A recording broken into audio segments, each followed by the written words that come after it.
Huling araw nga pala ngayon mga tol ng taong 2023. At gusto ko kayong batiin, yung mga sumusuporta, yung mga nanonood sa atin, ng isang maligayang bagong taon.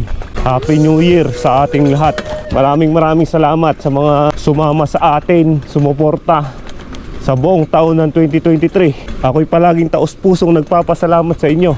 Napapakasolid nyo. Alam ko pagdating ng araw may balik natin tong lahat, kasi biyaya to sa atin na may kapal.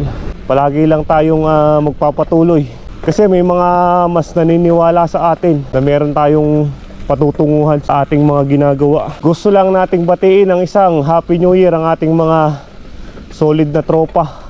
Gusto lang din natin silang pasalamatan sa mga palaging suporta.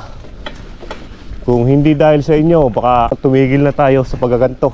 Pasalamatan natin ang ating mga tol. Si Tolon TV,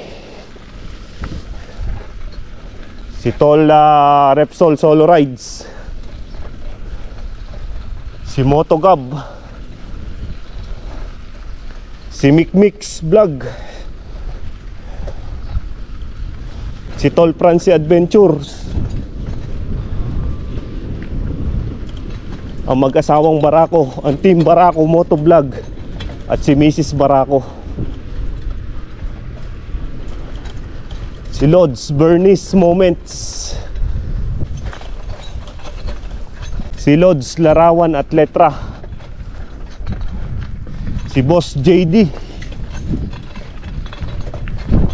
si Piljan Motovlog, si Moto Darks, si Ariel Motovlog, si Dek Rasul Motovlog, si Ka-Vlogger TV, El Batanggenyo of New Zealand, si Joey Boy, Kadalig TV,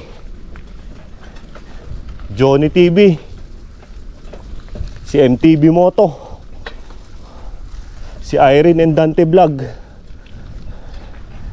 si Abner the Rider, si Alpha Pawis TV, si Bray Bray TV, si Ramspeed Click Moto, si Kuya Drew TV, si Boy Waet, si Quiz Joe Channel, si Ronnie Motovlog, at si Tol Top Speed 68. Yan ang ilan sa ating mga solid supporter na nakakasama ngayon taong 2023. Bati ko kayo muli ng isang manigo at mapagpalang bagong taon. Keep safe and more video pa sa mga ginagawa nyo. Maraming salamat muli sa inyo. More power and God bless.